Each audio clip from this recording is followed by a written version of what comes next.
I'm hypnotized, baby. Hypnotized by you. Our first guest was nominated for an Academy Award for his role in What's Eating Gilbert Grape, a fine film. His newest film, The Basketball Diaries, opens on Friday, and that also is getting tremendous reviews. Ladies and gentlemen, please welcome to the program, Leonardo DiCaprio. Here we go.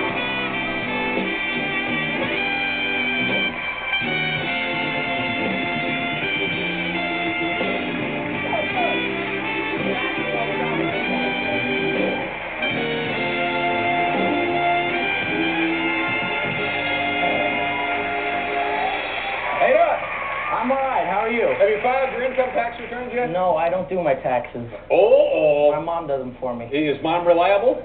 My mom's very reliable, That's right. Good. Would you like a steak dinner? Can we get you a nice, big, thick steak? No, thanks, Dave.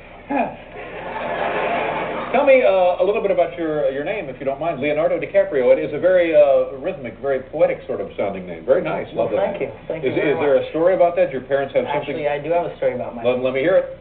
Well, the first time I got an agent, they thought my How name... old were you? I was about 6 years old, 7 years old. You get an agent at 6 well, years old? I tried to get an agent, right. but I didn't succeed because they wanted to change my name to Lenny Williams. They thought my name was a little too ethnic, so they sort of dissected it and said, hey, Leonardo, Lenny, my middle name's Wilhelm, so they changed that to Williams. Well, no, wait, let's get back to your given name again. Leonardo Wilhelm DiCaprio? Yeah, that's my name. Wow, that's a good one. That's great. Thanks.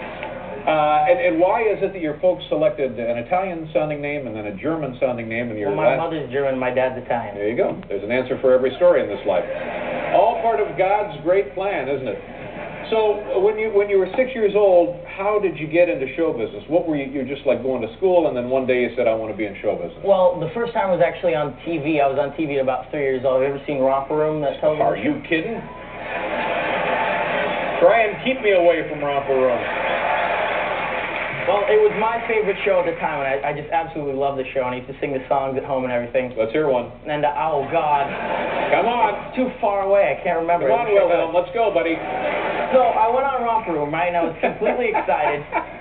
They had a little circle, and they were all singing and dancing and stuff like that, but I was too excited to be on camera, so I was running up and slapping the cameras and stuff like that, and screaming and looking inside the camera, tried to pull my mom on stage, and then finally I was too much to handle, so they completely kicked me off. You were 86. You were tossed. You were adios. I was adios. And were you crestfallen? You must have been crushed when you got bounced off. No.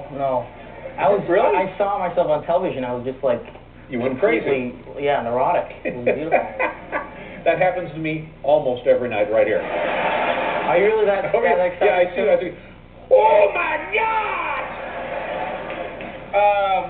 I saw the film you did with Robert De Niro and Ellen Barkin, This Boy's Life. Mm-hmm. That was a great, and I guess, and forgive me if this is the wrong term, but it was a small sort of film. It wasn't a huge budget with chase scenes and space. It made about $8 million, I think. It was. But it was a very nice piece of work, is what I was trying to say, based on a book. And I thought that the interaction between you and De Niro was especially entertaining. I mean, that was very interesting to watch. Did you have a good relationship with him with the film? I did. Bobby De Niro was great. You called him Bobby. Yeah. There you go. Bobby You're in and show business now, pal. Robert De Niro was great. I remember a scene we were doing, actually, where he had did you see the Zippo scene where he's trying to, like, impress my mom, played by Ellen Barkin? And Alan found this so hilarious. He's got something he does with the lighters. Yeah, he pops it open, does the whole thing. And Ellen, as soon as she saw Robert De Niro do this, she started cracking up immediately. And the whole set was in hysterics. And towards, like, the 25th take, I got a little agitated because I was usually one that was, like, getting the laughs around set. So I stand up and I go, guys, can we be a little more professional here? You're laughing all the time. I got things to do. I was a bit of a smart ass. I was 16 years old. I learned my lesson. And Bob takes me aside and he goes, there's a certain line, with jokes. He goes, you shouldn't cross that line because sometimes you can't get back. That's right. That's right. So I sit there and I come back in my chair and my heart is like down to my butt and I'm just sitting there. Yeah. Did I mess up? And that's the reason you'll never be back on Romper Room. It goes on your permanent record. So 2 takes later, they nailed the scene, and I never actually figured out if he was really angry with me or if he wanted to just change the tempo. I have a feeling it was a little of both. But he forgave me for it, actually, at the end. Good. He took me out, and we had a bunch of pies and stuff.